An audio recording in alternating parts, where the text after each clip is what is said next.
What is the relationship between the two of you and the young lady over there? Oh, she's my niece. I'm his nephew. That doesn't sound right. That sounds wronger and wrong. When I came out of the closet to my mother, she told me about a close relative of mine who had died. And she said that she thought he was that way too. And then she told me a story about him when he was a very young man. He was working in the CCC camps during the Roosevelt New Deal in the 30s, and that there was another young man. They must have been about 18 at the time. Who they were from the same hometown, and she said he was a real good friend of his. That's about as far as she would go. And he drowned. And my relative actually ended up accompanying his body on a train back to their hometown of Asheville, North Carolina.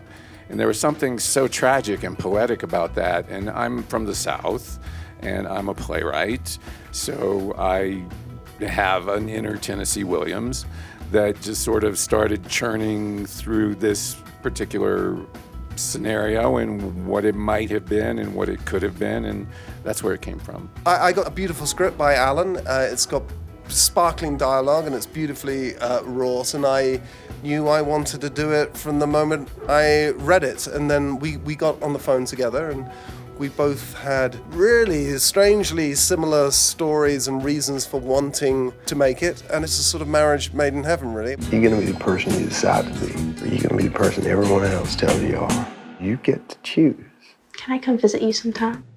It was beautiful, and I cried, you know. And also I have a really a foolproof way of judging scripts, which is how many cups of coffee that you drink during the reading of the script, and this was 1 cup of coffee script, so, you know, some are 6. Never known anybody who was gay before. Of course you had. Choir director of church. Mr. Jurgensen? But he's so What? religious. I looked Sophia up on IMDb. I saw her in Sharp Objects, and I knew that I had a role in the movie of a young girl who had to be 14 and 18. She was 16 at the time. I saw that she had done It. I bought It and watched it, and then I called her agents. So when you told me I should be what I want to be, that was just bull.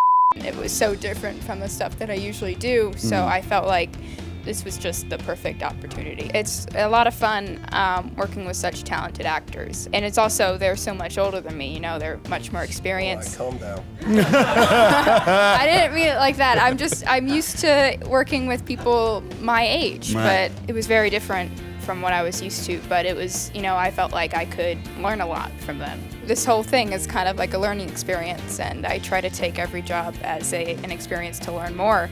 And so I learned a lot on this project, and I'll probably learn a lot on my next one.